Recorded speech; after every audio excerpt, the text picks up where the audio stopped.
देखने में तो बड़ा सुकून मिलता है, लेकिन वही बात है, दिल को अपना तसल्ली मिलता नहीं है, क्योंकि हमने ये मूवी देखा नहीं। मैं अपराधी मूवी की बात कर रहा हूँ। इस फेसबुक पेज पे ये जो चैनल वाला है वो मतलब डाल के इस फिल्म का क्लिप डाल के 300 मिलियन व्यूज़ प्राप्त कर लिया भाई।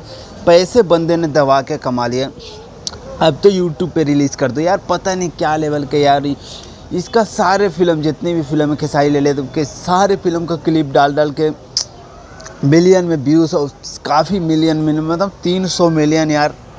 गजब लेवल के इस फिल्म ने भी रिकॉर्ड तहस नहस किया है। मतलब कि यार छोटी छोटी क्लिप ही होगा, उसको सब ज्वाइंट करके 300 मिलियन व्यूज़ प्राप्त करना बहुत बड़ी बात होती है भाई, बहुत बड़ी बात होती है। खेसारी ने लेदब कैसी छोटी छोटी क्लिप है, बहुत वायरल होता है फेसबुक पे और तबाही मचाता है। तो अब कहना चाहूँगा अपराधी मूवी को यूट्यूब पे भी रिलीज़ कर दो, हम लोग भी देखें यार। छोटी छोटी क्लिप में स्टोरी क्या ही समझ में आती है।